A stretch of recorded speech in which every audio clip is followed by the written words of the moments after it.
Today, more than 40% of the world's 7,000 languages are at risk of disappearing within this century, meaning entire ways of thinking and cultural traditions may be lost. Have you ever thought about what will happen if your language disappears? Yeah, that's crazy. Yeah. Right now, linguists estimate that almost half of the world's languages could disappear within this century. That means not just words will be lost, but entire cultures, histories, and ways of thinking, and every country will be failed in that.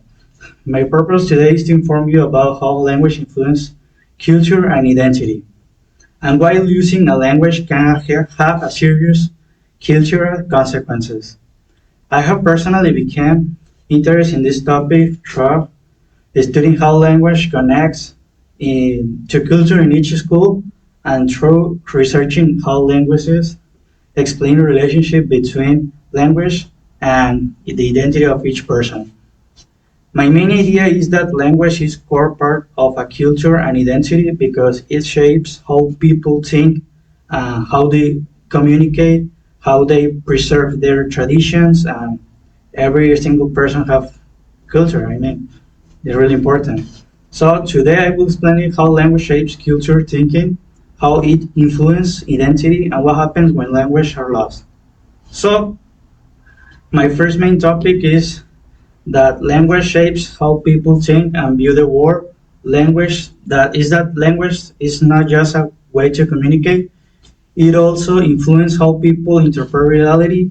According to linguist Garcia, the structure of a language can actually affect how speakers think and perceive the world. For example, some languages have multiple words for a certain concepts like family relationships, or nature, while others have fewer. This can reflect with a culture values or pays attention to. So, in a way, culture can guide how people experience the world, everything around them.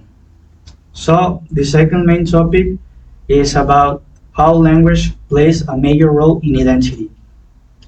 So, each language is strongly connected to who people are and where they come from.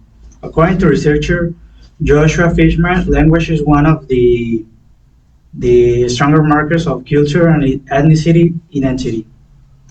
For example, when people speak the same language as their family or community, it helps them help to feel connect to their heritage and traditions of each person.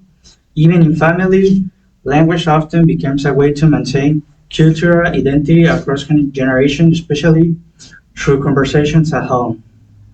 So each tradition and storytelling is it changes in each tradition.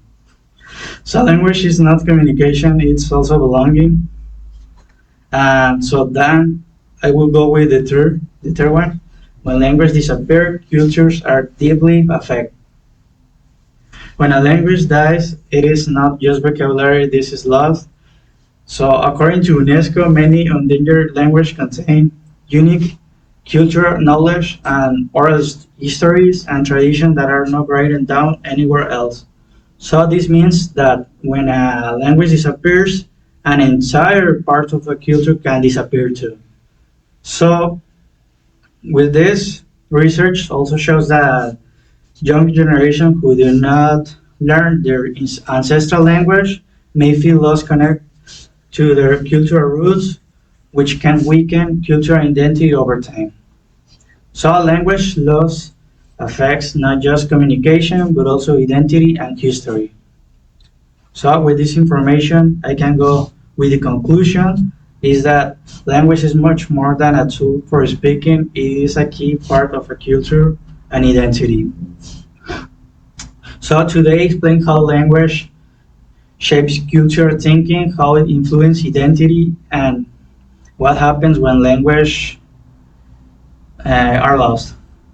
So understanding this helps us realize how important it is to protect and value different of each culture and each language around the world, and to live with you with this.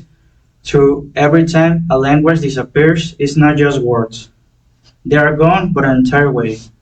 of seeing that and understanding the world that can never truly be replaced. I'm Arturo Ramirez, and thank you guys for listening.